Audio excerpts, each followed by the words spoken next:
रात के अंधेरे में कुछ साए ऐसे होते हैं जिन्हें देखकर इंसान की सांसें थम जाती हैं। मुंबई पुणे एक्सप्रेसवे हादसों से भरा हुआ, लेकिन असली डर उन हादसों से नहीं है। कहते हैं इस सुनसान हाईवे पर एक परछाई घूमती है। वो किसी का चेहरा नहीं बल्कि मौत का साया है, जिसे लोग सिर्फ एक नाम से जानते हैं, हॉरर मिस्टर एक्स। स्वागत है आपका हॉरर मिस्टर एक्स में। रात के ठीक 2:30 बजे थे।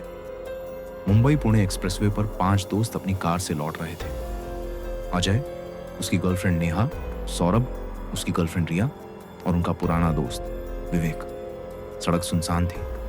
धुंध इतनी गहरी कि हेडलाइट भी मुश्किल से दिख रही थी। अजय कार चला रहा था। सब हंसते बोलते सफर कर रहे थे। अचानक कार के सामने से एक लंबा सा साया गुजरा, चेहरा ढका हुआ, आंखें जलते अंगारे जैसी। ब्रेक की चीखती आवाज और सब खामोश। नेहा ने कांपती आवाज में कहा, तुम लोगों ने भी देखा या सिर्फ मुझे नजर आया? सौरभ ने गुस्से में कहा, ये सिर्फ कोई शख्स होगा इस हाईवे पर अक्सर। लेकिन उसकी बात पूरी भी नहीं हुई थी कि कार का रेडियो अपने आप ऑन हो गया। रेडियो से एक फटी हुई आवाज गूंजी, यू आर नॉट अलोन। सभी के चेहरे सख्त हो गए। विवेक ने हिम्मत करके खिड़की से बाहर झांका, लेकिन बाहर सिर्फ धुंध थी और फिर वही आवाज, थक थक थक, जैसे कोई भारी कदमों से उनकी ओर आ रहा हो। नेहा चीख उठी, वो देखो। धुंध के बीच सड़क के किनारे वही साया खड़ा था, लंबा काले कपड़े में, बिना चेहरा और आंखें सीधी उनकी ओर। अजय ने तुरंत गाड़ी स्टार्ट की और तेजी से भागने लगा। लेकिन कुछ अजीब हुआ, सड़क खत्म ही नहीं हो रही थी।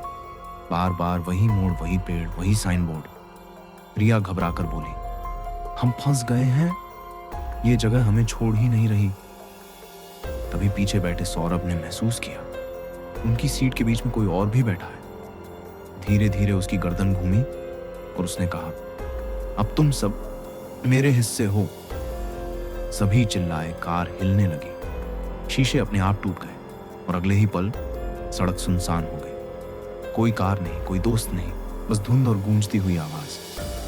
कहते हैं जो भी इस कहानी को सुनता है, उस रात अगर वो अकेला हाईवे पर सफर करे तो उसे भी अपने कार के शीशे पर लाल अक्षरों में लिखा मिलता है, welcome to horror mister X, और फिर उसकी कार भी कभी मंजिल तक नहीं पहुंचती। Thanks for watching.